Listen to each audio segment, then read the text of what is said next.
اعوذ باللہ من الشیطان الرجیم بسم اللہ الرحمن الرحیم اللہم صلی وسلم وبارک علی سیدنا محمد صلی اللہ علیہ وآلہ وسلم۔ السلام علیکم ورحمۃ اللہ وبرکاتہ۔ دوستو، ہم نے پچھلے پروگرام میں بات کی تھی زبان کا روزہ اور آنکھوں کا روزہ، کہ ہم روزہ رکھتے ہیں لیکن صرف بھوکے پیاسے رہنے کا نام روزہ نہیں، ہمارے پورے جسم کے ہر اعضاء کا روزہ ہونا چاہیے۔ تو آج ہم بات کرتے ہیں ہاتھوں کا روزہ۔ سب سے پہلے بات کرتے ہیں ہاتھوں کا روزہ، اس کے بعد بات کریں گے پاؤں کا روزہ۔ تو ہاتھوں کا روزہ کیا ہے؟ ہاتھوں کا روزہ یہ ہے کہ جب بھی ہاتھ اٹھیں صرف نیک کاموں کے لیے اٹھیں، مثلا باطہارت قرآن مجید کو ہاتھ لگائیے، نیک لوگوں سے مصافحہ کیجئے۔ فرمان مصطفیٰ صلی اللہ علیہ وآلہ وسلم ہے کہ اللہ کی خاطر آپس میں محبت رکھنے والے جب باہم ملیں اور مصافحہ کریں اور نبی اکرم صلی اللہ علیہ وآلہ وسلم پر درود پاک بھیجیں تو ان کے جدا ہونے سے پہلے اللہ تعالیٰ ان کے اگلے پچھلے سارے گناہ بخش دیتا ہے۔ اور ہو سکے تو کسی یتیم کے سر پر شفقت سے ہاتھ پھیریے کہ ہاتھ کے نیچے جتنے بال آئیں گے ہر بال کے عوض ایک ایک نیکی ملے گی۔ بچہ یا بچی اس وقت تک ہی یتیم رہتے ہیں جب تک نابالغ ہیں، جو ہی بالغ ہوئے یتیم نہ رہے۔ لڑکا 12 اور 15 سال کے درمیان بالغ اور لڑکی 9 اور 15 سال کے درمیان بالغہ ہوتی ہے۔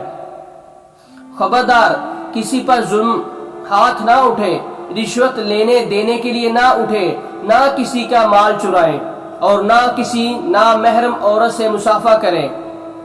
بلکہ شہوت کا اندیشہ ہو تو امرد سے بھی ہاتھ نہ ملائیں، اس کی دل آزاری نہ ہو، اس طرح حکمت عملی سے کترا جائے۔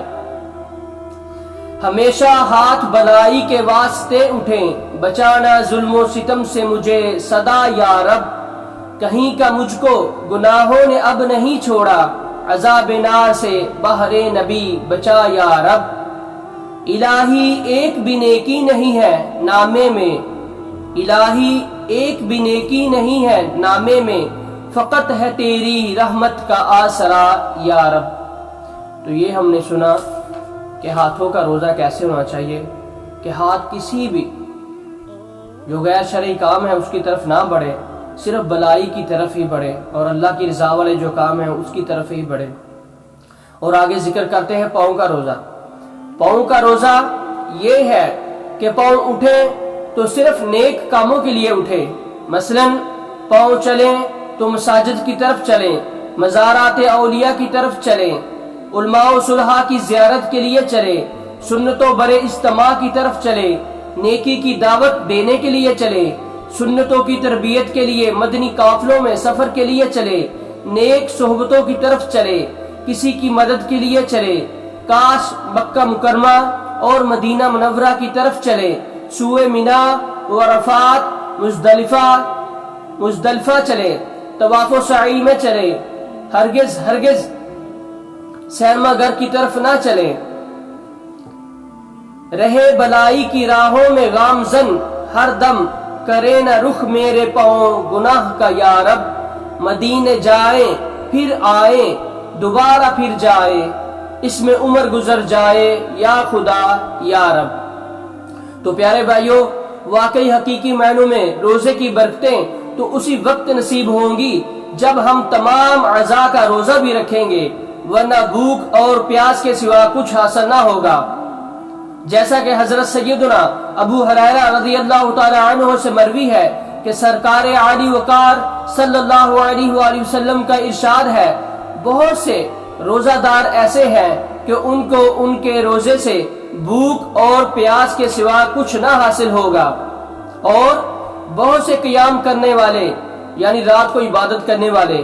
قیام کرنے والے ایسے ہیں کہ ان کو ان کے قیام کے سوائے جاگنے کے کچھ حاصل نہیں ہوتا۔ یعنی بعض لوگ روزہ تو رکھتے ہیں مگر اپنے اعضاء کو چونکہ برائیوں سے نہیں بچاتے اس لیے ان کو روزہ کی نورانیت اور اس کی اثر روح سے محرومی ہی رہتی ہے۔ نیز جو لوگ خواہ مخواہ رات جاگ کر گپ شپ لگاتے ہیں انہیں وقت، صحت اور آخرت کے نقصان کے سوا کچھ حاصل نہیں آتا۔ تو بھائیو یہ تھا ذکر پاؤں کا روزہ کہ پاؤں بھی ہمارے چلیں تو نیکی کی طرف چلے، کسی کے بہتری کے لیے چلے، کسی کے نقصان کی طرف نہ چلے۔ تو آج ہم نے بات کی پاؤں کا روزہ اور ہاتھوں کا روزہ، تو انشاءاللہ اس سے آگے بھی ہے تو وہ اگلے پروگرام میں انشاءاللہ اس کی بات کریں گے۔ تو دوستو آپ کو جیسے کہ پتہ ہے کہ ہم نے یہ چھوٹا سا سلسلہ بس رکھا ہے، زیادہ لمبا پروگرام نہیں رکھتے، بس 5 7 8 منٹ کا ایسے پروگرام رکھتے ہیں، تو اس میں انشاءاللہ کچھ نہ کچھ اچھی باتیں سیکھنے کو ملتی ہیں۔ تو اللہ تعالیٰ سے دعا ہے کہ جو کچھ میں نے پڑھا اور جو کچھ آپ نے سنا، اللہ تعالیٰ سے دعا ہے کہ اللہ تعالیٰ ہمیں اس پر عمل کرنے کی توفیق عطا فرمائے اور اس کو ہمارے لیے آخرت میں ہماری نجات کا سبب بنائے، ہمارے نیکی کے پلڑے میں اس کا اضافہ فرمائے اور رمضان المبارک کی برکتیں تمام عالم اسلام کو نصیب فرمائے اور ملک اسلام پاکستان کی اللہ تعالیٰ حفاظت فرمائے۔ اللہ تعالیٰ اس میں رہنے والے تمام لوگوں کی جائز مرادیں پوری فرمائے اور یہ جو وبا ہے اس سے سب مسلمانوں کو نجات دے اور رمضان کی خوب برکتیں ہمیں نصیب فرمائے۔ ہمیں چاہیے کہ رمضان المبارک جیسا عظیم مہینہ اللہ تعالیٰ نے ہمیں ہماری زندگی میں دیا ہے، ہمیں خوب اس میں اللہ تعالیٰ کی عبادت کر کے اپنے اللہ کو راضی کرنے کی توفیق دے اور اپنے گناہوں کی بخشش کروائیں۔ تو دعا ہے کہ اللہ تعالیٰ جتنے بھی مسلمان اس دنیا فانی سے کوچ کر چکے ہیں سب کی بخشش فرمائے اور اللہ تعالیٰ ان کی بے حساب بخشش فرمائے، پیارے آقا صلی اللہ علیہ وآلہ وسلم کی شفاعت نصیب فرمائے، جو ہم زندہ ہیں ہمارا خاتمہ بالایمان اور خاتمہ بالخیر فرمائے۔ تو انشاءاللہ پھر اگلے پروگرام میں آپ سے ملاقات ہوگی کسی اور موضوع پہ، تو تب تک کے لیے اجازت دیجیے، اللہ حافظ، السلام علیکم ورحمۃ اللہ وبرکاتہ۔ اور ہمارے پیج حافظ اجاز آن لائن کو سبسکرائب کریں، لائک شیئر کریں اور اس کو آگے شیئر کریں تاکہ لوگوں تک بھی باتیں پہنچیں۔ تو تب تک کے لیے اللہ حافظ، السلام علیکم۔